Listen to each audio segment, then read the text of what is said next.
오랫동안 기다렸던 우리 강사님 모시고 저희가 함께 말씀 나누려고 합니다.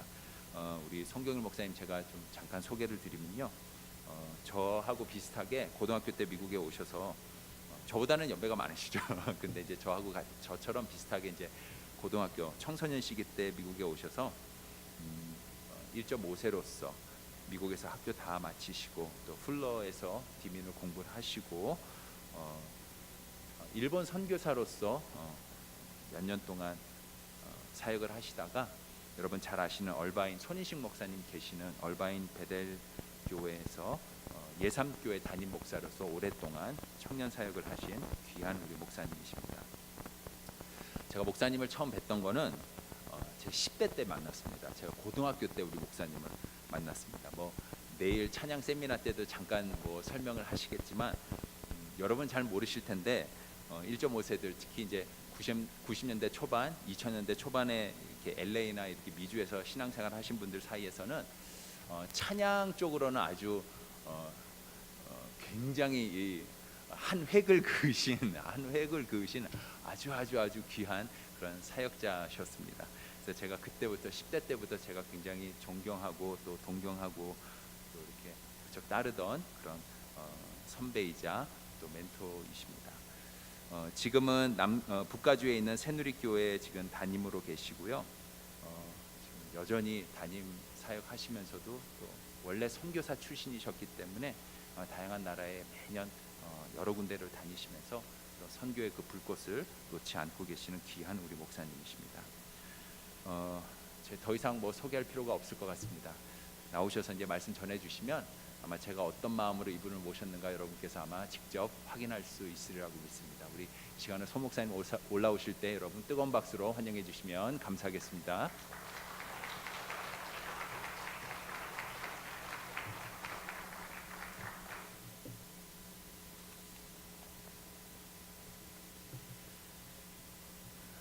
우리 이재영 목사님이 섬기시는 귀한 교회에 부족한 사람이 오게 돼서 얼마나 큰 영광인지 모릅니다. 정말 주님의 은혜가 이 교회 가운데 차고 넘치길 소망합니다. 이름도 너무 멋있어요. 하나님의 놀라운 은혜교회, Amazing Grace. 이 처치가 정말 하나님의 놀라운 은혜가 우리들 가운데 차고 넘치길 소망합니다.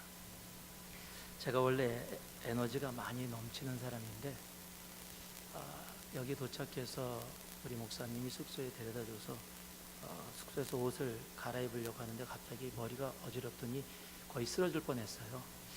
그래서 왜 이러지? 이제 죄송합니다. 어르신들 계신데 나이가 들어가나 생각을 했더니 고산증이라고 그러더라고요.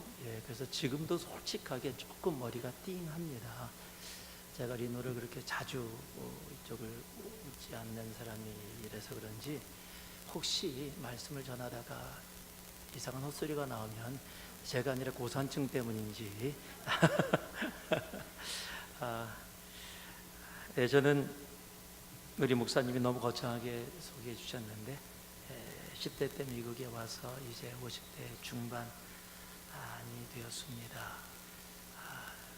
하나님께서 미국에 올 때는 한번 멋지게 돈 좀 벌어보겠다고 가족들과 함께 다 왔는데 전혀 그것과 상관없는 길을 가고 있습니다. 그런데 하나님께서 그 가운데서 너무 귀한 은혜를 주셔서 정말 해보지 않고는 알 수 없는 이 복된 길에 저를 있게 하셨습니다. 그 복된 길이 무엇인지 알기 원하시는 분들은 한번 해보시면 됩니다. 이렇게 부족한 사람인데 여러분들 앞에 서서 감히 하나님의 말씀을 대언하는 자리 이렇게 해주셨습니다. 오늘도 이 말씀을 통해서 또 하나님의 귀한 은혜가 그 하나님 아버지의 마음이 이곳에 우리들의 심령 가운데 온전히 임하기를 주님의 이름으로 축복합니다.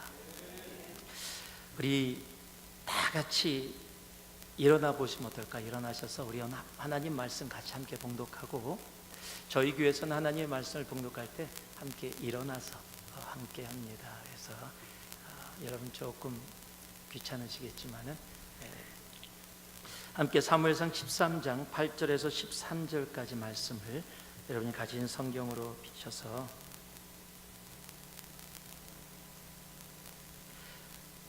우리 그냥 한 목소리로 함께, 조금 버전이 틀려도 괜찮으니까요, 우리 사무엘상 13장 8절부터 13절까지 우리 한 목소리로 함께 봉독해 올리겠습니다. 함께 합니다.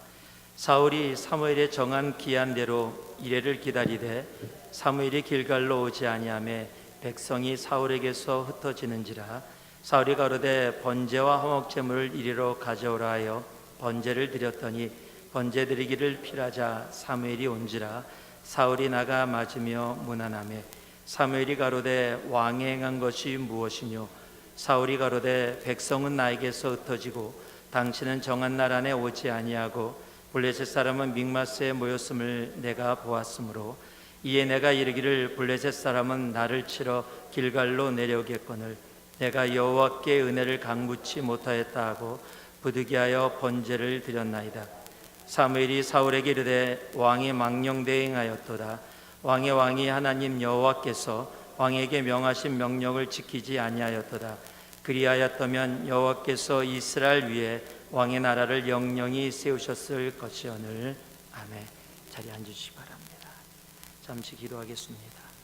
사랑의 아버지 하나님, 부족한 자가 하나님의 말씀을 대언합니다. 오늘 이 시간 하나님이 사랑하는 귀한 하나님의 놀라운 은혜교회, 그리고 이곳에 있는 아버지 하나님, 모든 주님의 자녀들의 심령 가운데 그 아버지의 사랑, 아버지의 자비, 아버지의 은혜가 차고 넘칠 수 있도록 오늘 성령님 저를 주장하시고 우리 모두를 주장하여 주시옵소서. 예수님 이름으로 기도 올려옵나이다. 아멘. 어쩔 수 없었습니다. 이 한마디가 사울 왕의 인생을 완전히 바꾸어 놓았습니다. 아니, 사울 왕뿐만 아니라 사울 왕 자손들의 인생까지도 완전히 바꾸어 놓았습니다. 제가 어쩔 수 없었습니다라고 표현하는 이 말은 우리 성경에 부득이하여라고 번역되어 있는 말입니다. 내가 부득이하여 그렇게 할 수밖에 없었습니다. 상황이 어쩔 수 없었습니다. 그런데 이 한마디가 하나님께서 사울 왕을 버리게 되는 시작이 되었다는 사실입니다. 오늘 함께 봉독한 말씀의 마지막 절 13절을 보면 사무엘이 사울에게 이르되 왕이 망령되이 행하였도다. 왕이 하나님 여호와께서 왕에게 명하신 명령을 지키지 아니하였도다. 그리하였다면 여호와께서 이스라엘 위에 왕의 나라를 영영히 세우셨을 것이오늘. 이 어쩔 수 없었습니다라는 이 말은 그냥 아무렇게나 나온 말은 결코 아니었습니다. 어쩌면 좋은 의도에서 시작이 된 말입니다. 사울이 이스라엘의 왕으로서 이스라엘의 적들이 쳐들어오니까 왕으로서의 책임을 감당하기 위해서 이스라엘을 보호하기 위해서 전쟁에 임하게 되어집니다. 전쟁에 갔는데 적들인 블레셋이 너무도 거대하고 강한 거예요. 그것을 보던 백성들이 겁을 먹었습니다. 함께 모였던 군대들이 겁을 먹고 흩어지기 시작했습니다. 약속한 사무엘은 그곳에 나타나지 않는 상황이 되어졌습니다. 그 모든 상황 속에서 모든 것을 보았더니 어쩔 수 없는 상황이 되어져 자신이 하지 말아야 될 일들을 행하게 되었다라는 겁니다. 전쟁에 임하게 되었을 때 하나님은 사무엘을 통해서 사무엘이 그곳에 가서 제사를 지내준 다음에, 즉 예배를 드린 다음에 전쟁에 나가도록 명령을 했습니다. 그 기다리는 기간이 7일이었습니다. 사울 왕은 7일간을 기다렸습니다. 그런데 사무엘이 나타나지 않는 겁니다. 그래서 7일을 기다리다 어쩔 수 없어서 자신이 하지 말아야 될 제사를 자신이 드리게 됩니다. 그랬더니요, 사무엘이 바로 나타납니다. 성경에 뭐라고 기록되어 있냐면요, 번제 드리기를 마치자 사무엘이 나왔다라고 적혀 있어요. 참 인생이 그래요. 기다리다 기다릴 수 없을 것 같아서 어떤 일을 행하면 꼭 그 다음에 나타나요. 여러분, 기다림은요, 하나님이 약속하시고 이루어질 때까지 기다리는 겁니다. 하나님이 기다리라 말씀하시면 그 상황이 어떤 상황이든 기다리는 겁니다. 이제는 더 못 기다려, 어쩔 수 없어라고 행하면은요, 바로 그 다음에 금방 조금만 더 기다릴 걸 하는 그런 일들이 우리의 삶 속에 이루어질 때가 참 많습니다. 어찌됐건 사무엘이 나타났어요. 자, 사울 왕은 약속한 일주일을 기다렸습니다. 일주일 동안 오지 않은 것은 선지자 사무엘입니다. 그럼 사무엘이 와서 사울 왕 미안해, 내가 좀 늦었네. 보통 그렇게 돼야지 정상인데요, 사무엘은 오자마자 사울 왕에게 역정을 냅니다. 왕이여, 왕이 행한 것이 무엇입니까? 라고 역정을 내요. 여러분, 성경을 읽을 때 그냥 읽으면 재미가 없습니다. 우리가 만약에 이 사무엘이 나타나서요, 사무엘이 가로되 왕의 행한 것이 무엇이뇨? 여러분, 그냥 모노톤을 읽으면은요, 사무엘이 가로되 왕이 행한 것이 무엇이뇨? 이러면 그 상황들이 안 나타나요. 지금 그런 상황이 아닙니다. 지금 오자마자 화가 난 겁니다. 왕이요, 왕이 행한 것이 무엇입니까? 왜 이런 일을 했습니까? 라고 역정을 낸 거예요. 여러분, 하나님이 하나님의 사람들을 통해서 어떤 질문식으로 답을 할 때요, 그 질문은 질문이 아닐 때가 많습니다. 근데 사울왕은요, 지금 사무엘이 왕이 행한 것이 무엇이냐, What have you done? 당신이 행한 것이 무엇이냐고 what으로 물었는데, 여러분 말씀을 보면은 Why I had to do it, 내가 왜 이 일을 행하여야 했느냐로 대답을 합니다.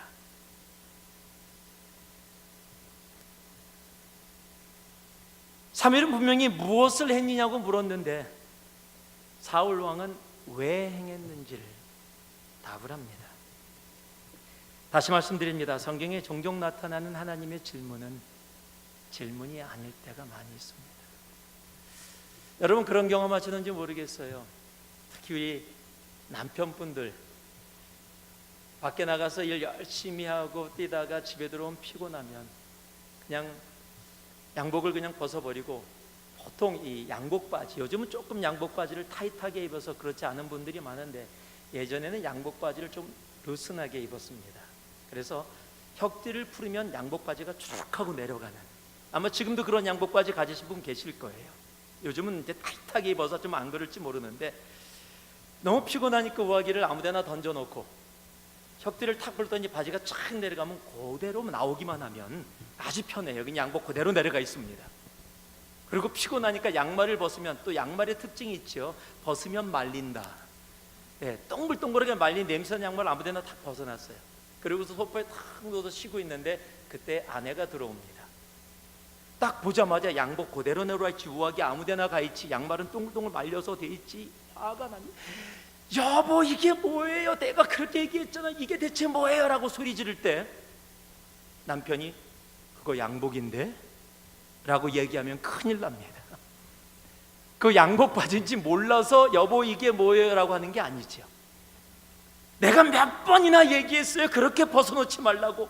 조금만 신경 써주면 되는데 양말 그렇게 벗어놓으면 그 냄새나는 양말 누군가 펴서 다시 빨래통에 넣어야 되는데 왜 그렇게 다른 사람 힘들게 해요? 라는 내용이 다 함축되어 있는 겁니다.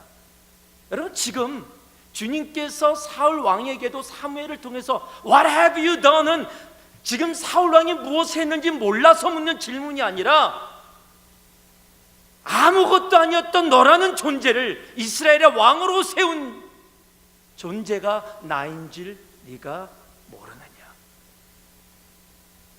내가 기다리라고 했다면 끝까지 기다리는 순종을 왜 하지 못하였느냐. 그리고 전쟁이 너에게 속한 것이 아니고 사람에게 속한 것이 아니고 나 하나님께 속하였다라는 사실을 너는 알지 못하였느냐. 바로 그 모든 내용을 함축해서 이야기하는 겁니다. 이 상황에 하나님의 질문은 질문이 아닙니다. 오히려 우리를 죄악의 어둠 속에서 다시 주님의 밝은 은혜의 자리로 나오게 하려는 하나님의 사랑의 말씀입니다. 여러분, 그런데 사울 왕이 하나님의 그 마음을 알지 못하고 자기 나름대로 노력을 했거든요. 자기 나름대로 일주일도 기다렸고 자기 나름대로 상황 파악을 다 했습니다. 그리고 나쁜 짓을 한 것도 아니고 전쟁 드리기 전에 제사 드린 건데 내가 뭘 그렇게 잘못했냐라는 그런 생각이 있었던 것 같습니다. 그래서 더 당당하게 얘기한 겁니다. 내가 부득이하여. 영어로는요, I was so compelled라고 돼 있어요. 내가 그렇게 할 수밖에 없는 상황으로 밀려나서 내가 노력했어도 지금 상황이 어쩔 수 없는 상황이었습니다. 이것은 누가 이 자리에 와도 이렇게밖에 할 수 없는 내가 잘못이 아니라 상황이 그렇게 나로 하여금 그렇게 할 수밖에 없는 어쩔 수 없는 그런 상황이 되었던 겁니다. 우리가 살다 보면 어쩔 수 없는 상황들을 만날 때가 많이 있습니다. 이거는 아무리 예수를 믿어도 내가 교회를 열심히 다녀도 정말 어쩔 수 없어. 아유, 예수 믿는다고 그게 다 그렇게 되나? 누구를 데려와도 이거는 목사 할아버지를 데려와도 이거는 어쩔 수 없는 상황이야. 내가 어쩔 수 없어서 그렇겠지. 내가 일부러 그랬겠어. 이 상황은 어쩔 수 없어. 여러분, 우리의 삶 속에 그렇게 이야기할 수밖에 없는 그런 상황들이 분명히 있음을 저도 알고 우리 모두도 알고 있습니다. 여러분, 그런데 아세요? 예수를 믿지 못하는 분들에게, 예수를 알지 못하는 분들에게 어쩔 수 없는 상황일지 몰라도 이 부흥의 띠처럼 여러분, 크리스찬은 예수를 주님이라고 고백하는 우리들에게는 어쩔 수 있습니다. 압니다. 한국말에 어쩔 수 있다라는 말이 없어요. 아마 1.5세에서 한국말을 잘 몰라서 제목을 저렇게 보냈나 보다. 아니요, 그 정도는 알아요. 그런데요, 정말로 크리스찬은 어쩔 수 있습니다. 여러분, 어쩔 수 없는 상황 속에서도 여러분, 예수를 믿는 우리들은 어쩔 수 있습니다. 내 삶에 아무리 어쩔 수 없다라는 모든 핑계를 댈 수 있고 변명을 대는 상황이 모든 사람이 이해해주는 상황이 된다 할지라도 여러분, 어쩔 수 없는 것이 아니라 예수를 믿기에 주님의 십자가가 우리의 삶에 있기에 우리는 어쩔 수 있습니다. 어쩔 수 없는 인생 가운데서도 어쩔 수 있는 인생이 바로 크리스찬, 예수를 믿는 인생입니다. 한번 따라해 주시기 바랍니다. 현실보다 하나님을 바라보면 어쩔 수 있다. 여러분, 현실보다 하나님을 내가 바라보기 시작할 때 우리는 어쩔 수 없는 상황 가운데서도 어쩔 수 있는 인생이 될 수 있습니다. 제가 말씀을 우리 봉독했던 말씀이지만요, 11절 말씀을 읽어드리겠습니다. 사무엘이 가로되 왕이 행한 것이 무엇이뇨? 사울이 가로되 백성은 나에게서 흩어지고 당신은 정한 날 안에 오지 아니하고 블레셋 사람은 믹마스에 모였음을 내가 보았으므로. 사울 왕은 지금 자신이 처한 현실을 아주 정확하게 보고 있습니다. 우리가 봉독하지 않았지만 그 앞에 부분을 보면은요, 적의 전차가 3만 대, 기마병이 6천 명, 군사가 바다에 모래알처럼 많았다는 것을 정확하게 보았습니다. 그리고 이스라엘 백성들이 지금 분명히 이스라엘이 패한다라고 생각해서 겁을 먹고 백성들이 피난을 가기 시작한 것을 정확하게 봤습니다. 전쟁을 하기 위해서 군대를 모아왔는데 군대가 블레셋 군대의 모습을 보고 겁을 먹어서 도망치기 시작해서 그러지 않아도 지금 군대의 숫자가 적은데 도망가기 시작해서 이대로 놔두면 전쟁을 하기 전에 패할 것을 이미 다 보았습니다. 지금 내가 보았으므로라고 이 기록이 되어 있는, 이 번역이 되어 있는 말은 영어로는 I saw라고 번역이 되어 있어요. 저는 이 번역이 조금 아쉽습니다. 왜냐하면 히브리어로 번역되어지는 이 단어는, 원래의 단어는 라아라는 단어입니다. 여러분, 한국말은 보다라는 말은 하나밖에 없어요. 그냥 보다 이렇게 되어 있습니다. 근데 영어로는 조금 더 자세하게 나눠져 있습니다. I see, I look, I watch. 다 보다라는 단어인데 조금 뜻이 다 다릅니다. I see는 내가 그냥 눈을 떴더니 보여지는 상황을 쓸 때 가장 많이 표현하는 게 I see입니다. I look은 내가 조금 더 내 마음을 집중해서 보는 거고요. I watch는 더 많은 의도를 가지고 바라보는 것을 할 때 우리가 그렇게 이야기합니다. 근데 한국말은 그렇게 표현이 안 돼 있어요. 근데 히브리어는 한 단어인데 그 한 단어 안에 여러 뜻이 들어가 있습니다. 그냥 단순하게 I see라는 번역의 내용도 들어가 있지만 동시에 파악하다, 조사하다, 관찰하다라는 의미를 함께 담고 있는 단어가 라아라는 단어입니다. 지금 사울 왕이 내가 그 상황을 보았으므로라고 하는 그 의미는 그저 단순하게 눈을 떴더니 보였다라는 것이 아니라 모든 상황을 다 관찰해서 조사해서 파악을 마쳤다라는 겁니다. 그러니까 더 이상 기다리면 안 되는 겁니다. 그러면 지금 전쟁에서 이길 수 없다라고 판단이 되어졌다라는 겁니다. 그래서 어쩔 수 없는 상황이었다라고 이야기를 하는 겁니다. 사울 왕은요, 모든 현실을 아주 정확하고 확실하게 파악하고 있었습니다. 라하고 있었어요. 그런데 그가 하나 미스한 것이 있습니다. 그가 자신이 처한 현실은 정확하게 라하고 있었음에도 불구하고 자신을 그 자리에 있게 하신 만군의 주 하나님을 라하지 못하고 있었다라는 사실입니다. 여러분, 우리의 현실은 참, 우리 이 삶은요, 우리의 현실을 굉장히 잘 파악을 해요. 이 땅을 살아가 예수 믿어도 먹고 살아야지. 무엇이 손해고 무엇이 이익이고가 아주 금방금방 들어옵니다. 우린 태어나면서부터 그런 존재예요. 애들 보세요. 여러분, 애들한테 자기가 좋아하는 과자 먹을 때 과자 달라 그래 보세요. 아마 10 중에 9은 안 줄걸요. 그 주는 애가 있으면 놀래요. 다. 와, 태어나면서부터 자기에게 이익과 손해를 정확하게 아는 것이 우리들이에요. 한 청년이 있었습니다. 이 청년은 출장을 좀 자주 다니는 그런 직장을 갖고 있었어요. 근데 이 청년이 갖고 있는 꿈, 로망이 하나 있었습니다. 출장을 다니면서 비행기를 많이 타니까 비행기를 탈 때 자기 자리 옆에 자기가 꿈꾸는 그 이상형의 여자가 앉아있기를, 언제나 기대감을 갖고 비행기를 딱 타면은 그 꿈이 다 산산조각이 나버립니다. 여러분들도 경험하신 분 다 아실 거예요. 특히 남자분들 출장 많이 다니시는 분들 계시면은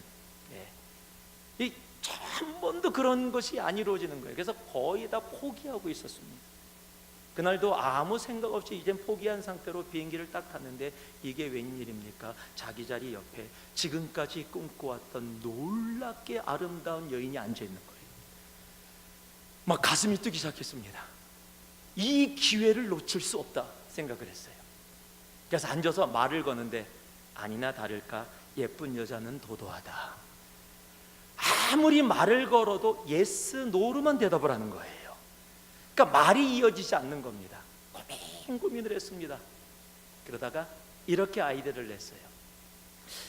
우리가 원튼 원치 않든 비행기를 타고 옆자리에 앉아서 같이 먼 거리로 같이 가게 되었는데 이렇게 가는 것보다 이렇게 하면 어떻습니까? 우리가 서로 같이 질문을 하나씩 하는데 내가 문제를 내고 또 당신도 문제를 내는데 제가 문제를 내서 당신이 맞추면 제가 1,000불을 드리겠습니다. 만약에 당신이 틀리면 저에게 1불만 주십시오. 당신이 질문을 해서 제가 틀리면 제가 당신에게 1,000불을 드리겠습니다. 제가 맞아도 당신은 저에게 1불만 주십시오. 여자가 생각해 보니까 별로 손해날 게 없어요. 자기는 1,000불을 받을 수 있고 1불만 내면 되는 거고, 남자는 1,000불을 줘야 되고 1불밖에 못 받는 케이스니까 자기가 잃어도 별로 그렇게 손해가 날 것 같지 않아요. 하자고. 남자도 너무 신났습니다. 나름대로 질문에 자신감을 갖고 있었기에 자기가 먼저 질문을 합니다. 우리가 비행기를 타고 있는데 지금 지구가 밑에 보이는데 지구에서 달까지의 거리가 얼마나 됩니까? 여러분도 모르시죠? 네, 저도 모릅니다. 그 질문했더니 여자가 아무 생각 없이 지갑을 열더니 일부를 남자한테 딱 줘요. 네, 모른다는 거죠. 남자는 신났습니다. 돈도 벌고 지금 대화도 오고 가고 있고, 이제 질문하라고 여자한테. 그랬더니 그 여자분이 질문을 합니다. 언덕을 올라갈 때는 다리가 3개인데 내려올 때 4개인 것은 무엇인가요? 남자가 당황을 했습니다. 자기가 웬만한 퀴즈는 다 알고 있다고 생각하는데 태어나서 처음 들은 질문이에요. 아무리 생각을 해도 모르겠어요. 그래서 양해를 구하고 비행기에서 인터넷으로 서치를 했는데도 답이 안 나와요. 너무 창피하고 화가 났습니다. 한 20문제 30문제 지나다가 자기가 틀리면 돈을 잃더라도 자기의 유식함도 좀 나타내고 대화도 그때쯤이면 오가고 뭔가 좀 이런 계획이었는데 첫 문제부터 걸리니까 막 화가 났어요. 도저히 할 수 없어서 우락부락하면서 체크북을 꺼냈습니다. 1,000불 써갖고 사인해갖고 화가 나면서 탁 뜯어갖고 1,000불을 탁 줬습니다. 여자가 1,000불을 받으면서 미소를 지어요. 남자가 1,000불을 주면서 이렇게 묻습니다. 대체 근데 답이 뭡니까? 그랬더니 여자가 1,000불을 지갑에 팍 집어넣어요. 그랬더니 1불짜리를 꺼내더니 남자한테 줍니다. 거의 충청도 예수인이에요. 예, 지금도 이해하지 못하시는 분이 계십니다. 이해하시고 웃으시는 거죠 지금? 여자분도 몰라요. 제가 한국의 어느 교회 가서 진짜 충청도였습니다. 이 예화를 좀 같이 나눴어요. 그랬더니 막 웃음이 한참 있다 나왔어요. 그리고 끝나고 나서 밖에 서서 이제 인사를 하는데 어떤 권사님이 다가오시더니 안수하면서 은혜 받았습니다 그러면서 저를 탁 쳐다보고, 근데 답이 뭐예요? 그때까지도 이해를 못하시고 답을 모르시고 계시더라고요. 여러분, 이런 여자를 똑똑한 여자라 그럽니다. 아마 이 여자가 비행기에 내려서 친구들한테 만나서 야, 나 정말 비행기에서 꺼벙한 남자 하나 만나갖고 야, 나 998불 벌었다. 야, 그럼 아마 친구들이 그럴 거예요. 야, 나도 그런 남자 만났으면 좋겠다. 돈 좀 벌게. 야, 너 오늘 좋겠다. 한 떡 내라. 야, 참 똑똑하다. 여러분, 이 세상은요 그런 사람을 똑똑한 사람, 야, 너 같은 사람이 세상 잘 살 거야 라는 그런 이야기들을 합니다. 그리고 사실입니다. 이 시대는요 손해냐 이익이냐의 파악이 굉장히 많아요. 지금 사울 왕은요 지금 이 시기를 넘기면 이스라엘의 손해가 오고, 이스라엘의 손해가 오면 전쟁이 치고 자신의 왕위를 빼앗기고, 이런 모든 계산이 다 끝났어요. 모든 파악을 다 끝낸 상황 속에서, 그러기 때문에 내가 어쩔 수 없는 상황, 이 선을 넘으면 도저히 승산이 없기 때문에, 지금 현실로 따지면 이익을 낼 수 없기 때문에, 어쩔 수 없는 상황에 한계가 왔기 때문에 내가 제사를 드릴 수밖에 없었다라고 당당하게 이야기를 하는 겁니다. 여러분, 성경은 우리들에게 확실히 이야기합니다. 전쟁은 누구에게요? 하나님께 속했다. 여러분, 하나님이 전쟁에 관여하시면 하나님께는 우리가 처해 있는 현실은 아무 상관이 없습니다. 우리 앞에 100만 대군이 있어도 아무 상관이 없습니다. 하나님이 싸우시면, If God is for us, 하나님이 우리를 위하시면 누가 우리를 대적하리요?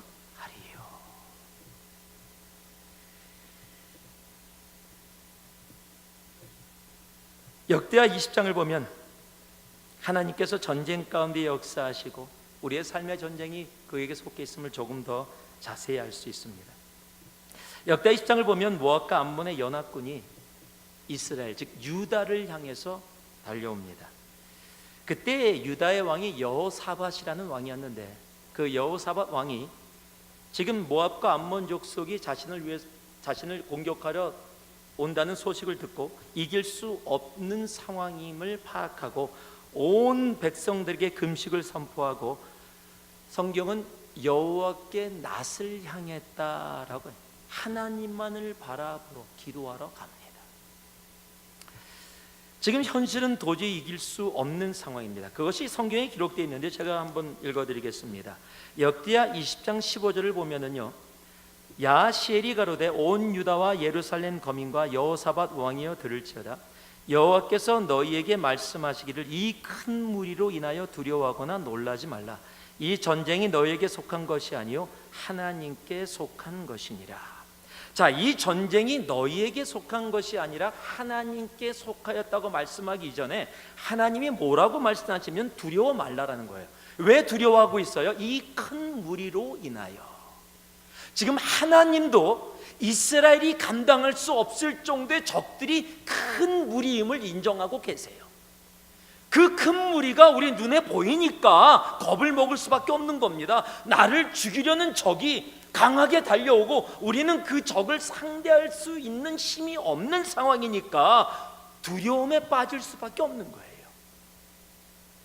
하나님도 우리의 상황을 무시하고 계시는 것이 아니라 이 큰 무리도 알고 있고 우리가 두려워하고 두려움 속에 빠져 있다는 사실을 알고 계십니다. 그런 이스라엘 백성들에게 말씀해 주시는 거예요. 전쟁이 너희에게 속한 것이 아니라 나 여호와 하나님께 속한 것이다. 그러면서요, 하나님이 이스라엘 백성들에게 그 구원의 길을 열어주시는, 전쟁이 하나님께 속하였음을 이루시는 과정이 정말 재밌습니다. 역대하 20장 10절을 보니까요, 이 전쟁에는 너희가 싸울 것이 없나니 항오를 이루고 서서 너희와 함께한 여호와가 구원하는 것을 보라. 여러분, 여기에 이 보라라는 단어가 사무엘상에 있는 동일한 단어입니다. 라라는 단어입니다. 그저 그냥 가만히 눈 뜨고 보이는 것이 아니라 하나님이 너희들을 어떻게 구원해 가는지 그 모든 상황을 어떻게 하라? 관찰하라는 겁니다. 조사하라는 겁니다. 파악하라는 겁니다.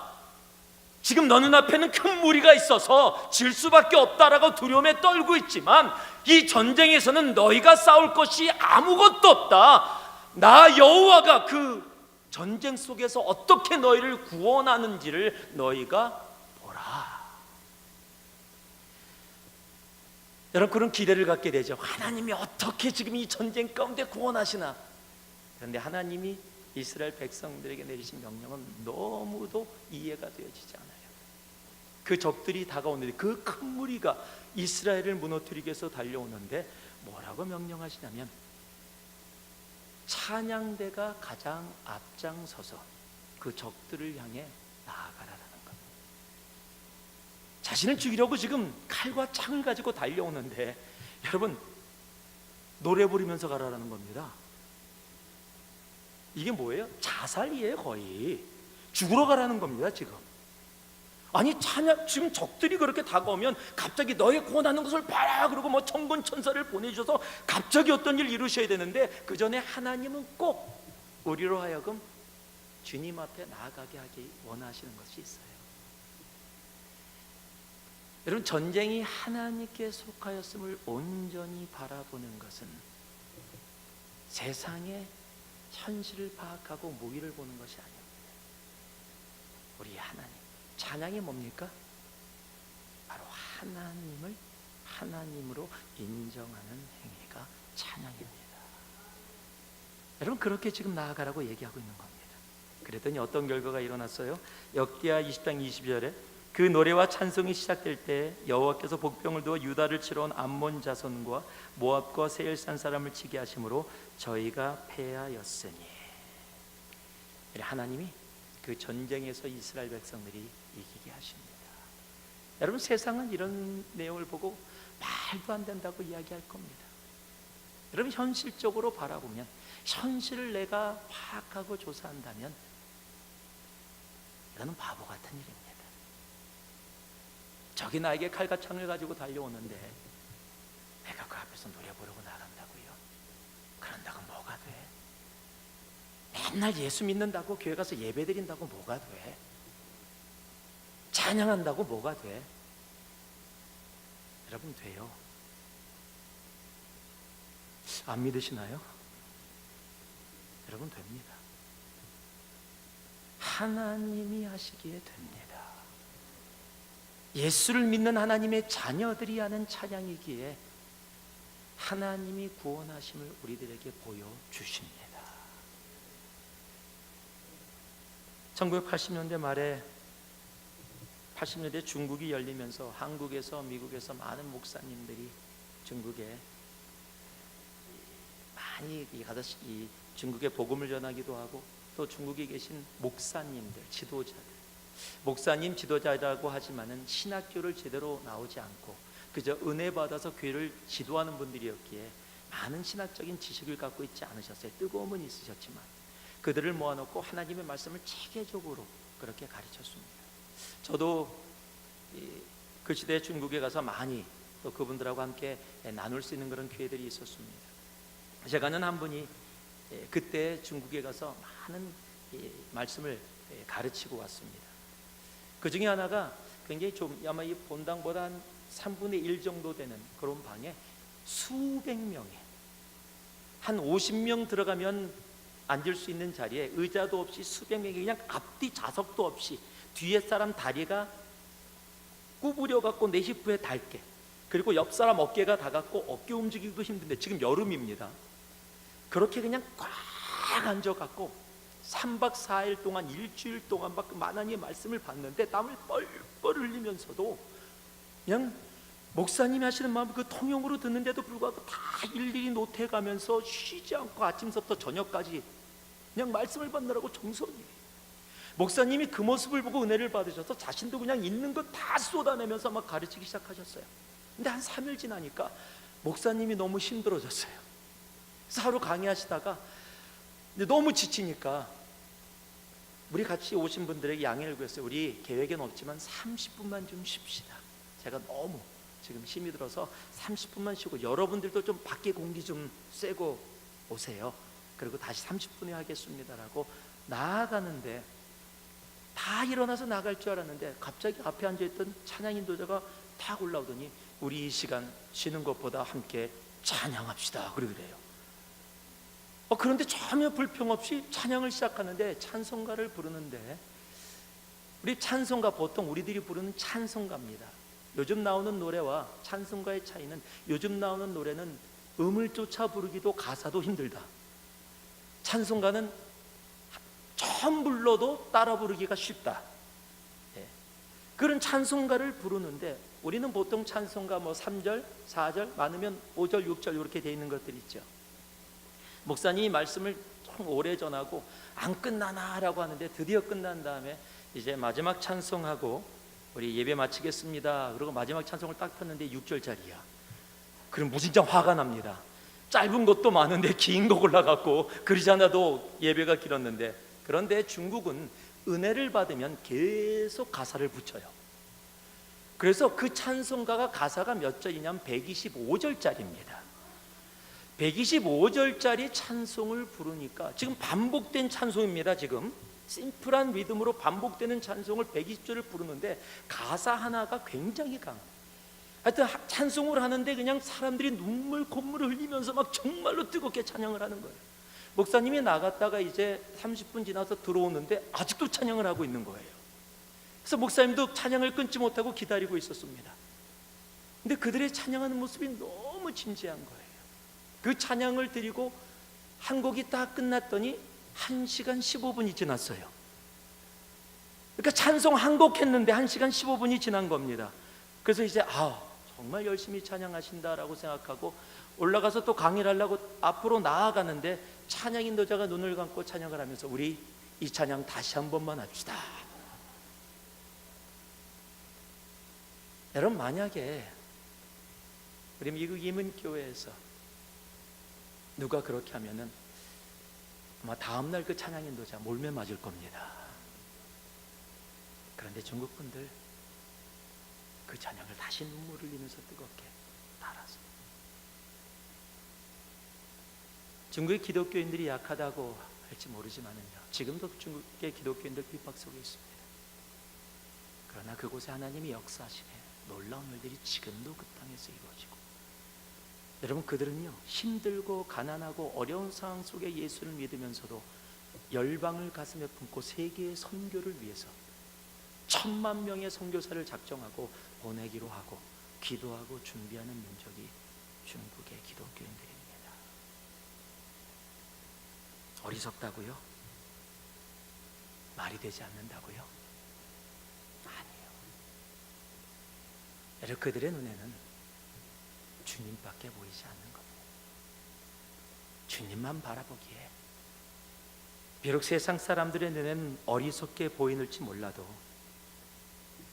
여러분, 하나님은 그런 분들을 통해 지금도 역사하십니다.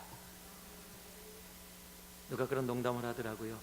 천국 가면 과연 어떤 언어를 사용해야 될까? 중국말 배우라 그러더라고요. 천국에서는 중국말 사용할지 모른다고. 워낙 중국 크리스찬들이 많으셔서. 여러분이 마지막 때 세상은 어리석다라고 이야기할지 모릅니다. 너는 지금 이 현실 보지 못하냐고 얘기할지 모릅니다. 너 이민 사회가 얼마나 빡빡하고 힘들고 어렵냐고. 예수 믿어도 적당히 믿어야지, 그렇게 믿는 거 아니라고 이야기할지도 모릅니다. 여러분의 눈에는 무엇이 나아되고 있습니까? 여러분, 현실을 바라보며 현실 가운데 어쩔 수 없습니다를 혹 이야기하고 계시지는 않습니다. 여러분, 크리스찬은 어쩔 수 없는 상황 가운데도 어쩔 수 있는 존재가 크리스찬입니다. 여러분, 그러기 위해서는요 현실을 나아하는 것이 아니라 하나님을 나아할 수 있어야 합니다. 내 현실은 어쩔 수 없는데 내가 눈을 들어 하나님을 바라봤더니, 믿음의 주여 온전케 하신 주님을 바라봤더니, 내가 어쩔 수 없는 상황이었는데 어느 순간에 어쩔 수 있는 그 자리로 옮겨져 있는 나를 보게 되어지는 겁니다. 지금의 내 현실이 내 자녀가, 내 남편과 내 아내가, 내 남편을 위해 30년을 기도했지만 이거는 정말 어쩔 수 없어, 불가능이야 라고 생각할지도 모릅니다. 내 자녀들, 내 가정, 내 사업, 또는 내 교회도 어쩔 수 없어, 이건 안 돼 라고 생각할 수 있을지도 모릅니다. 예, 맞습니다. 정말로 힘들고 어렵기 때문에 내가 모든 것 생각해보고 파악해봤기 때문에 어쩔 수 없다라고 이야기될 수 있을 겁니다. 그러나 크리스찬은 아닙니다. 크리스찬이 세상과 똑같이 어쩔 수 없는 상황 속에 어쩔 수 없는 모습으로 살아간다면 여러분, 그것은 아닙니다. 예수를 주로 고백하는 우리들의 삶은 어쩔 수 없는 상황 가운데서도 어쩔 수 있습니다. 우리 때문이 아니라 바로 우리의 창조주 하나님, 우리의 구세주 예수 그리스도, 우리의 성령님으로 인해 어쩔 수 있게 되어지는 겁니다. 제가 삶 속에서 경험한 삶의 예화라 그럴까요? 있었던 일 하나 좀 나누겠습니다. 제가 청년 사역을 오랫동안 했습니다. 그래서 청년 사역을 하다 보니까 또 부수적으로 해야 되는 일들이 결혼 주례입니다. 결혼 주례를 참 많이 했습니다. 또 미국에서뿐만 아니라 온 세계를 다니면서 특별한 주례들을 참 많이 할 수 있는 기회를 하나님이 저에게 주셨어요. 아직까지 제가 저같이 주례하는 사람을 만나본 적이 없습니다. 새벽 5시 주례를 해본 적이 있는 분이 목사님 계시면 한번 와보십시오. 저는 새벽 5시에 폭풍이 치는데 밖에서 야외 주례를 해본 적이 있는 사람입니다. 뭐 그 얘기도 아주 특별합니다. 그것도 아주 특별한 경험이에요. 저도 아마 처음이자 마지막이 아닐까 생각합니다. 그런데 지금 제가 여러분과 나누고자 하는 이 주례한 비교가 되지도 않습니다. 제가 일본에 선교사로 있다가 미국에 바로 들어온 다음에 제자들과 함께 있을 때 한국에서 결혼식을 한다고 저보고 와서 좀 주례를 해달라고. 미국에 사는 친구들인데 한국에 가족들이 있어서 거기서 결혼식을 하겠다고. 그래서 한국을 왔습니다. 그랬더니 저를 그때 처음으로 청담동이라는 곳에 저희 숙소를 얻어줬어요. 그때 청담동이라는 곳이 굉장히 비싼 동네라는 걸 처음 알았습니다. 그리고 결혼식장은 여의도에 있었습니다. 지금 지하철도 더 많이 생기고 가는 일이 빨라졌는데 그때만 해도 물어보니까 택시로 가면 안 막히고 25분, 또 지하철로는 한 40분 돌아가기 때문에 한 40분 가야 된다 그러더라고요. 막히면 뭐 1시간 이상도 걸린다고 이야기를 해요. 결혼식이 5시였는데 결혼식장이 한국의 특징이 1시간 단위로 결혼식장이 끊어져 있는 거예요.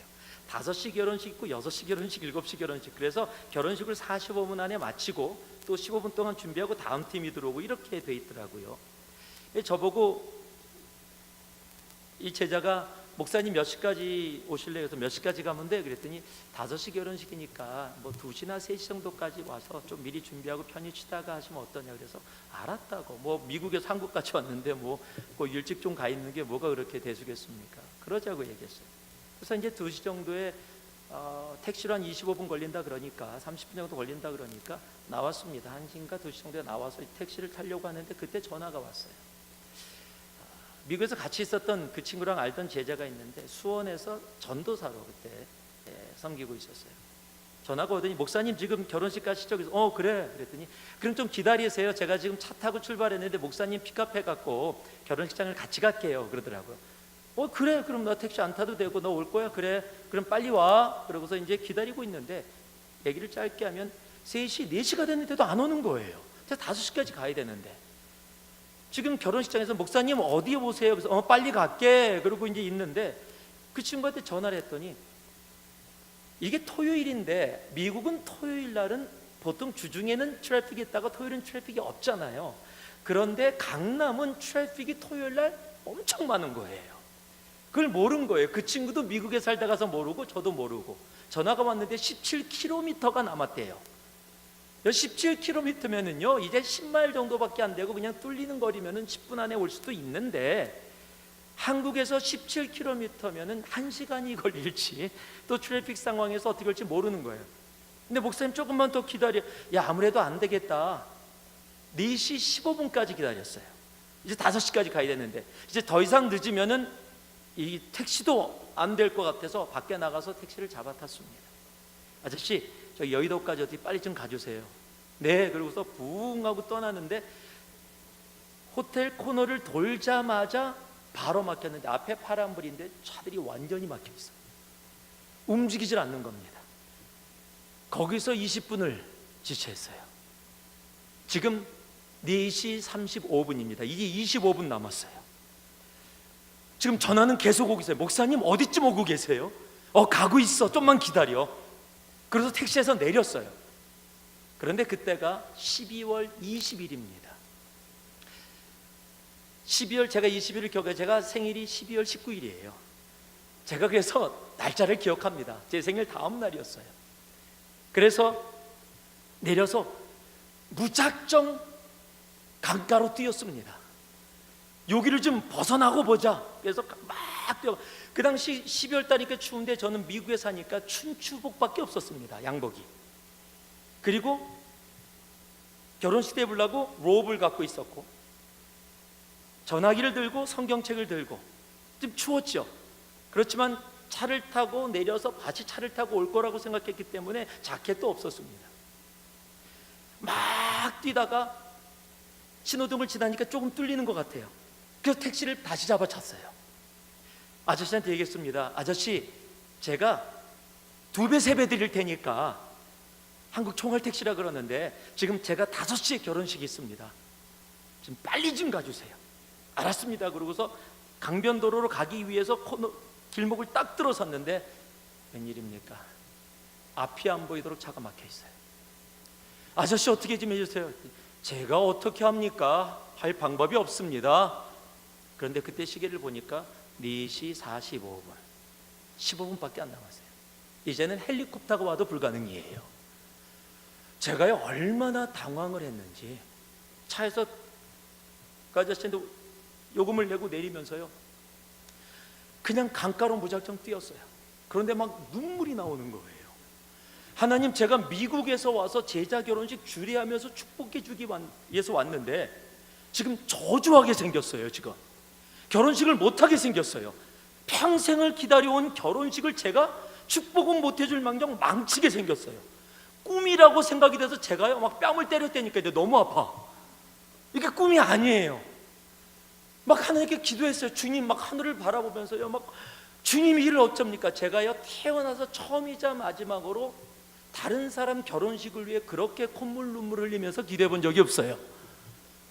막 콧물 눈물이 막 나오더라고요. 저도 하나님, 이걸 어떻게 합니까? 막 그냥 강변도로를 향해서 막 뛰어가는데 눈을 딱 들었는데 앞에 어떤 청년이 빨간색 오토바이인데 스즈키라고 써 있는데 딱 앉아 있는 거예요. 오토바이. 순간적으로 제가 그냥 다가갔습니다. 내가 목사인데 5시까지 여의도에 가서 주례를 해야 되는데 지금 상황이 이렇게 됐다. 나 좀 데려다 줄 수 있겠니? 내가 살해하겠다. 그랬더니 저를 아래 위로 쳐다보더라고요. 뭐 그렇게 큰 문제가 없이 보였나 봐요. 그러더니 타세요 그러더라고요. 마음 변할까 봐 얼른 뒤에 올라탔습니다. 자기는 가죽 장갑을 딱 입더니 쫙 올려요. 가죽 장갑 끼고 헬멧을 딱 낍니다. 그래서 나도 혹시 헬멧 있냐고 그랬더니 없대요. 저는 그래서 그냥 롭을 든 이 손으로 성경책을 들고 그 친구의 허리를 딱 잡았습니다. 이쪽에는 지금 전화기 붙잡고 있어요. 전화기에 지금 막 불이 났었어요. 지금 신랑이 계속 잡고 있는 겁니다. 부릉부릉 하더니 여의도라 그랬죠? 그리고 주소를 뜨니 붕 하고 가는데 정말 엄청나게 빠른 속도로 달려가요. 막 달려가면서 버스하고 버스 사이에 지금 손만 요렇게 하면 닿아요. 그 사이를 쫙 하고 달려가는데 이거는 지금 막 롤러코스터보다도 더 스릴 있는, 뿡 하더니 강변도로로 나왔습니다. 강변도로를 딱 나오자마자 있는 속도를 향해서 막 차사이를 달려가는 거예요. 강변도로입니다. 12월 20일. 바람이 그냥 바람이 없어도 얘가 달려가니까 바람이 일어나는데요. 바지가 춘추복이에요.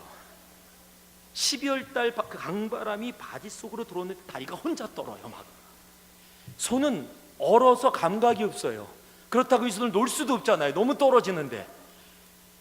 바람에 머리는 완전히 날려서 뒤집어졌고요. 그때 콘택트 렌즈를 끼고 있었는데 바람 때문에 이 말라서 뿌얘져 갖고 앞도 안 보여요. 그때 전화가 온 겁니다.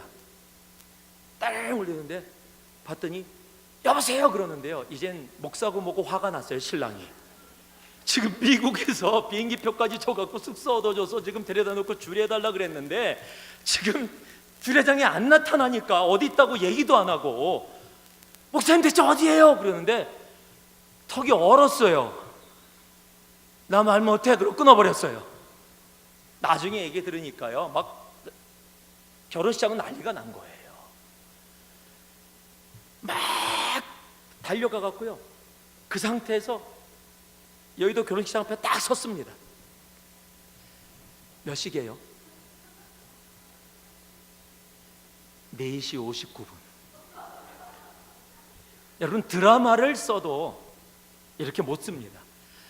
4시 59분 탁 내리자마자 내가 살해하겠다 그랬으니까 살해하겠다고 그랬더니 빨리 올라가래요. 괜찮다고.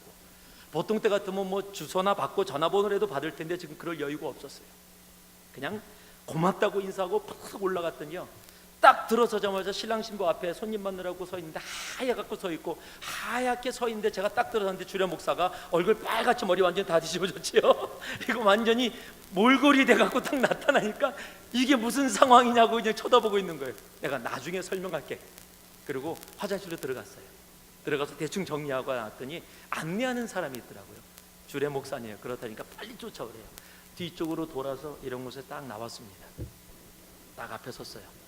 사람들은 모르죠, 어떤 상황이었는지. 이제 5시에 정확하게 5시가 탁 시계가 가리키더라고요. 이제 아무개군 아무개양의 결혼식을 시작하겠습니다. 모른 척하고 다 했어요. 결혼식 30분 안에 다 끝나고, 그러고 나서 끝나고 내려와서 그 친구들하고 얘기 나눴더니 그제서야 웃으면서 야, 정말로 그런 일이 있었냐 그러고요. 저는요, 그 오토바이 그 청년 지금도 하나님이 보내준 천사라고 생각해요. 전 누군지도 모릅니다. 아마 그 친구도 기억 못할 거예요. 근데 제가 그 상황을 통해서 정말 깨달은 게 하나 있습니다. 정말 하나님을 온전히 어쩔 수 없는 상황 속에서라도 주님만을 붙잡고 바라보면, 한번 따라하세요. 끝까지 주님을 붙잡고 바라보면 오토바이 탄다. 무슨 오토바이요?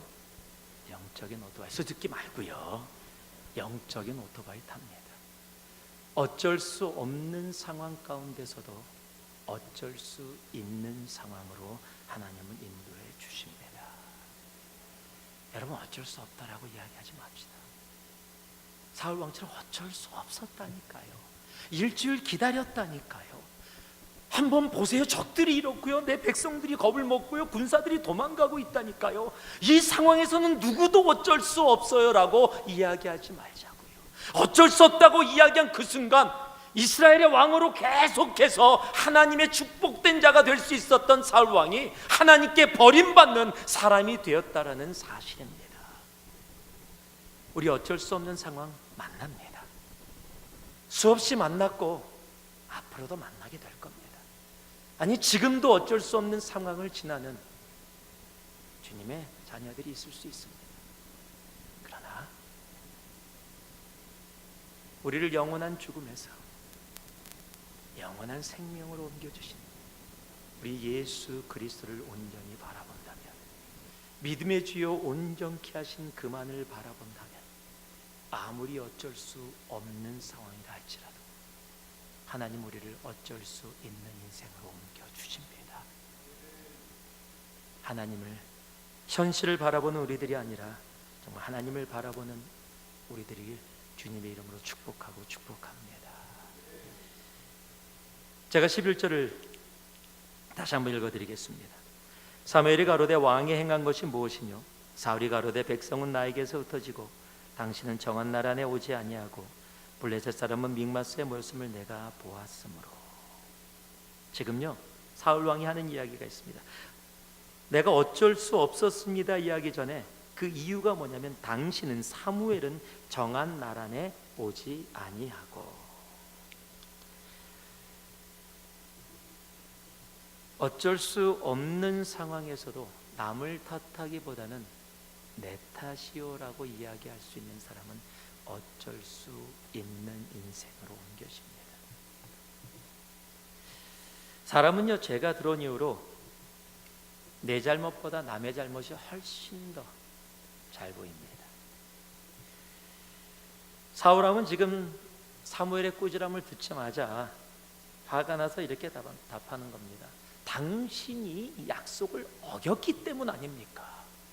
당신이 약속한 기간에 왔다면 내가 이런 일 안 했을 텐데, 당신이 약속한 기간 안에 오지 않았기 때문에 내가 이것을 할 수밖에 없었습니다라고, 지금 누구의 잘못이라고요? 당신 잘못입니다라고 이야기하고 있는 거예요. 참, 우리가 잘 아는 창세기 아담과 하와,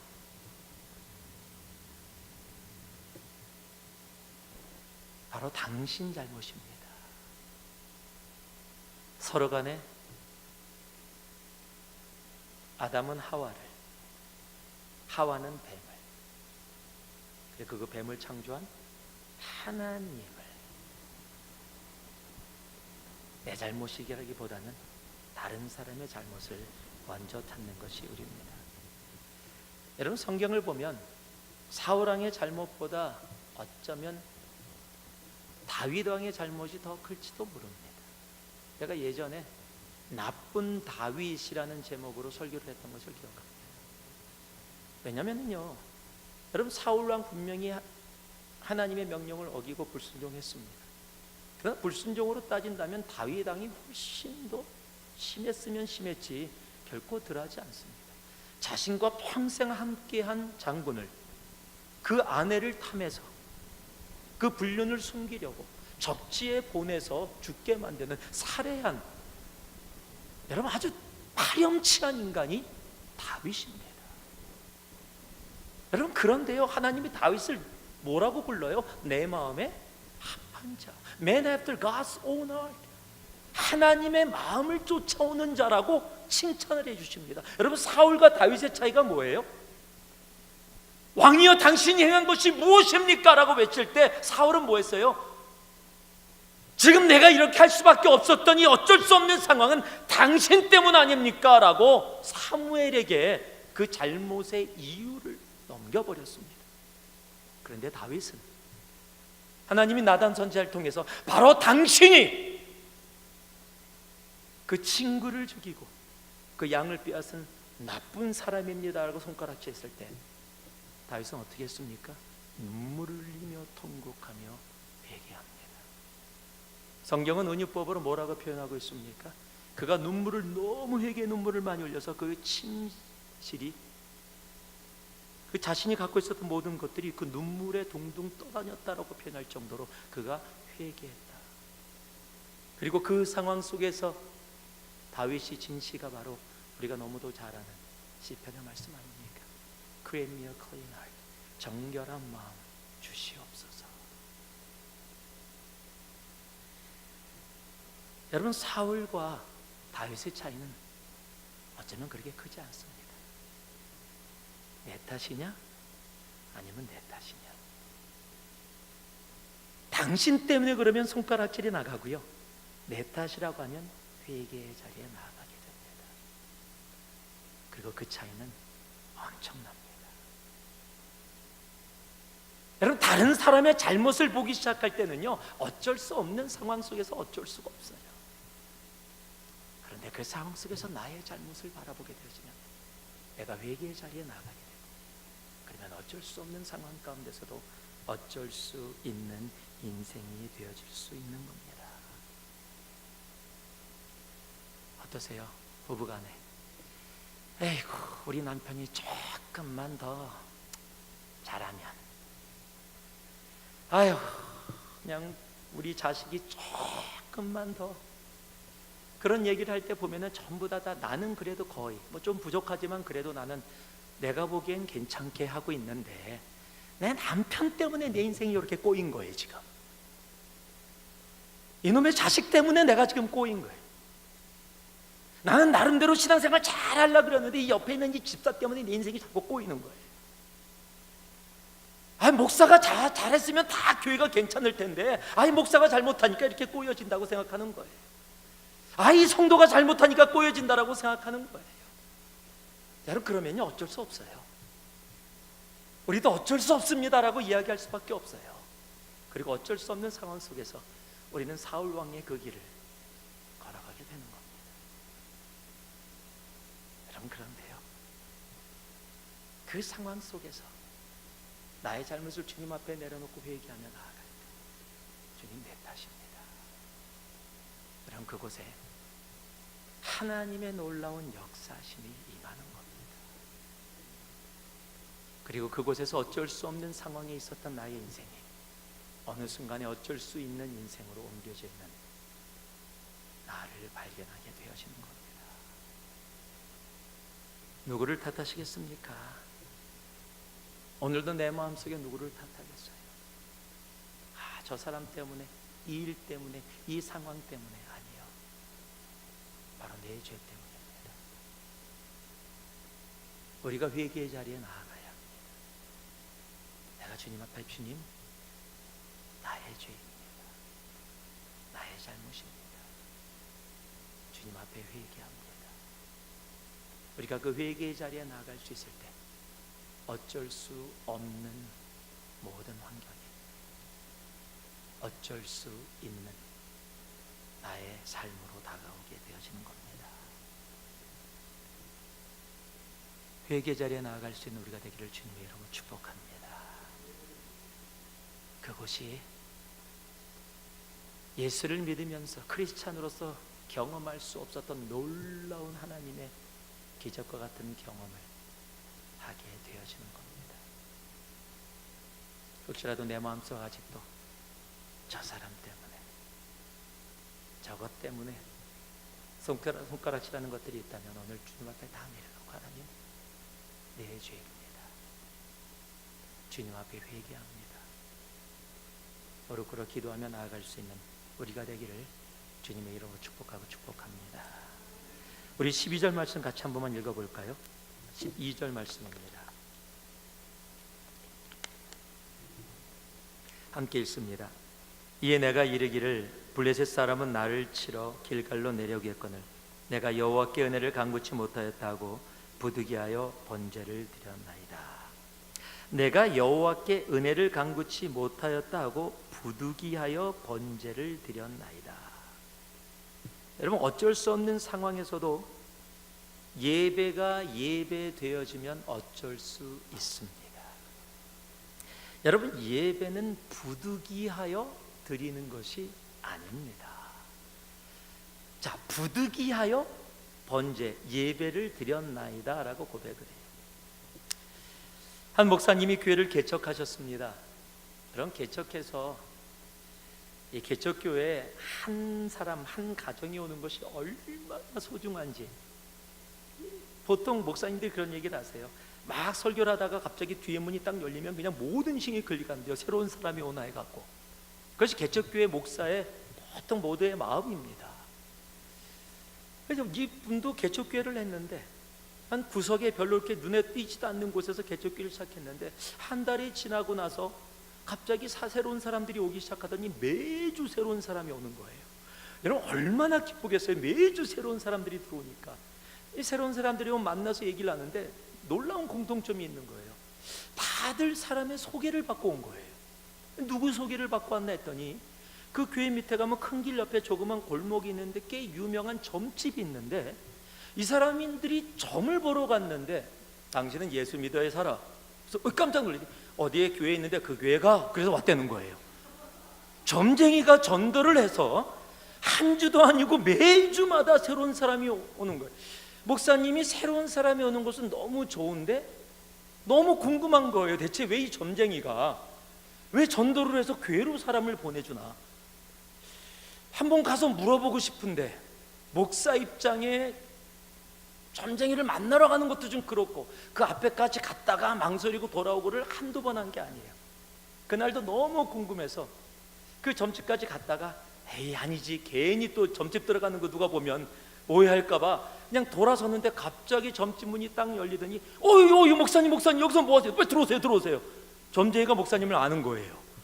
그래서 얼떨결에 들어간 겁니다. 들어갔더니 막 커피도 내오고 다과도 내오고 드시라고 뭐 먹기 힘들지요 막 위로까지 해주면서요. 그래서 막 얼떨결에 얘기 나누다가 가장 궁금한 거, 대체 왜 사람들을 교회로 보내주십니까? 그랬더니 그 점쟁이가 이상한 미소를 탁 짓더래요. 그러면서 목사님에게 천천히 몸을 기울이면서 다가오더니 이렇게 얘기하더래요. 당신이나 나나 다 신으로 빌어먹고 사는데 우리 돕고 삽시다. 여러분, 그렇습니까? 우리 신으로 빌어먹고 사는 존재인가요? 내 직장 잘 되기 위해서 비나이다 예수님께 비나이다라고 그렇게 살아가는 존재인가요? 주님, 내가 주님 열심히 믿었는데 우리 자녀가 이게 뭐예요? 내가 그렇게 100일 동안 열심히 기도했는데 주님, 왜 내 직장이, 내 이 직업이, 내 삶이, 내 상황이, 우리 교회가 왜 이거밖에 되지 않아요? 기브앤테이크인가요? 내가 원하는 것, 하나님이 이루어 주시는 것 받기 위해서 비나이다 예수님께 비나이다 빌어먹기 위해서 여러분, 하나님은 우리의 부족이 아닙니다. 부득이하여 번제를 드리는 그런 예배는 예배가 아닙니다. 우리는 예배를 위해서 지음받은 존재들입니다. 예배는 내가 무엇인가를 받으려고 오는 자리가 아니라 내가 어떻게 주님 앞에 무엇을 더 드릴 수 있을까? 나의 예배를 주님께서 받아주시기를 간절히 바라는 소망 가운데 나오는 자리가 예배의 자리입니다. 내가 주인 되어서 판단하고 오늘 예배는 은혜가 안 됐어, 오늘 예배는 뭐 이랬어, 오늘 예배는 조금 괜찮은데 판단하는 것이 예배가 아니에요. 내가 예수를 믿어왔으니까 이제 주일마다 예배를 드려야지, 부득이하여 어쩔 수 없어서 드려지는 것이 예배가 아니라는 겁니다. 영원히 죽을 수밖에 없었던 우리를 십자가에서 자신의 피를 흘려가면서까지 생명을 내어주시며 우리를 영원한 생명으로 옮겨주신 그 은혜에 감격하여 내 생명조차 드려도 부족하지만, 내 삶에서 하나님이 하나님이지만 삶 가운데 인정하다가 공동체로 함께 모여져 하나님이 나의 하나님 되십니다. 주님, 내가 주님 앞에 모든 것을 창조한 주님 앞에 드릴 것 없지만 내 마음 다해 내 영혼 다해 내가 하나님의 자녀됨을 고백하며 주님이 나의 하나님됨을 이 시간에 선포하며 나아갑니다. 여러분, 그것이 예배예요. 빌어먹기 위해서, 내가 원하는 거 얻기 위해서. 그래서 내가 원하는 거 얻지 못하니까 이번 짜증나서 이번 주엔 예배 못 나가겠다. 하나님 믿어도 되는 게 없어. 내가 성가대 한 번도 빠지지 않고 내가 11조 한 번도 빠지지 않고 예배 열심히 다녔는데 대체 풀린 게 뭐야? 하나님, 내 삶에 빌어먹기 위해서 믿는 것밖에 안 되는 겁니다. 크리스천은 하나님의 자녀입니다. 하나님의 자녀로 여러분, 하나님을 이용해서 인생을 살아가는 것이 아니라 하나님 앞에 나를 온전히 드리는 것이 우리 크리스찬이고, 그리고 그것이 바로 예배입니다. 여러분, 성경은요, 하나님을 이용하려는 사람들을 하나님이 얼마나 미워하는지를 분명히 기록해 놓고 있습니다. 우리가 잘 아는 사무엘상 4장에 보면요, 블레셋과의 전쟁에서 패한 이스라엘이 이길 방법을 찾습니다. 그것이 실로에 있었던 언약궤를 가지고 오는 겁니다. 언약궤가, 그 당시 언약궤는요, 단순하게 그냥 통이 아닙니다. 하나님의 인재입니다. 하나님이 함께 하신다라는 겁니다. 그 언약궤가 왔을 때 이스라엘이 환호를 하면서 막 소리를 지르고 이제 우리 이겼다라고 생각했어요. 그런데 결과는 참담했습니다. 이스라엘이 완전히 패고 언약궤를 블레셋에 빼앗겼어요. 그리고 엘리 선지자의 아들 비느하스와 홈리가 그곳에서 죽음을 당했고, 그 소식을 들은 아버지 선지자 엘리도 의자에서 떨어져서 생명을 잃게 되어집니다. 여러분, 하나님이 힘이 없어서 언약궤를 블레셋에 빼앗겼습니까? 아니에요. 언약궤를 이용해서 자신이 원하는 것을 얻으려고 했던 이스라엘 백성들, 하나님이 경고하시고 알게 하신 겁니다. 하나님은 이용당하는 존재가 아니십니다. 여러분, 예배는 나를 충족시키는 시간이 아니에요. 예배는 하나님 앞에 하나님의 마음을 어떻게 만족하게 기쁘게 하는가. 하나님의 마음을 기쁘게 했더니 하나님이 보너스로 우리들에게 허락하시는 은혜들이 있습니다. 놀라운 기적의 삶들이 있습니다. 직장과 자녀와 가정과 교회에 놀라운 은혜의 사건들이 일어납니다. 그러나 그것은 하나님이 주시는 은혜, 거저 주시는 선물일 뿐이지 그것이 예배의 목적이 아니라는 겁니다. 예배가 예배되어지면 그래서 어쩔 수 없는 상황 가운데서도 어쩔 수 있는 인생이 되어질 수 있습니다. 자, 말씀을 마무리하겠습니다. 특히 이민사회 가운데 어쩔 수 없는 삶들, 부득이한 상황들, 분명 만납니다. 만나왔고 지금도 만나고 있고 앞으로도 만나게 될 겁니다. 그런 언제나 에이구 예수 믿어도 별 수 없지 뭐, 예배 나온다고 뭐가 바뀌겠어, 열심히 섬긴다고 뭐 내가 20년 믿어왔는데 별로 특별한 거 없더라, 그래도 안 믿을 수 없으니까 그냥 믿어. 그렇습니까? 여러분, 그것처럼 불쌍한 일은 없을 겁니다. 여러분, 크리스찬은 하나님의 자녀가 되고 예수의 삶을 닮아가는 존재로 서 있는 크리스찬은 여러분 어쩔 수 없다라고 세상이 다 인정하는 삶 가운데서도 어쩔 수 있다를 외칠 수 있는 존재들이 크리스찬입니다. 그러기 위해서는요, 우리가 눈을 들어 내가 처한 현실이 아니라 우리 주, 우리 예수님, 우리 성령님 하나님을 바라볼 수 있기를 소망합니다. 내 눈앞에 보이는 현실이 크게 다가옵니다. 지금 당장 피부에 느껴집니다. 그러나 그 상황 가운데서도 주님의 말씀을 의지하고 믿음의 지 온전케 하신 예수님만을 바라볼 수 있기를 소망합니다. 두 번째로요, 남을 탓하는 인생이 아니라 내가 회개의 자리에 나아가는 그 인생이 되어질 때 우리는 어쩔 수 있습니다. 그리고 예배가 예배되어질 때 부득이해서 드려지는 예배가 아니라 하나님의 한없는 사랑과 자비가 너무 놀라워서 그 은혜 속에 듬뿍 담겨서 이 자리에 나오지 않고는 견딜 수 없는 그 감격과 사랑으로 주님 앞에 나오는 예배, 그 예배 가운데 하나님은 어쩔 수 없는 인생들을 어쩔 수 있게 하십니다. 한번 따라해 보실래요? 어쩔 수 있습니다. 크리스찬은 어쩔 수 있습니다. 이 믿음의 고백이 여러분의 삶 속에 차고 넘쳐 놀라운 열매를 맺어지는 은혜가 이 2018년 이제 남은 몇 개월 그리고 다가오는 2019년에 차고 넘치기를 주님의 이름으로 축복하고 축복합니다. 잠시 기도하겠습니다.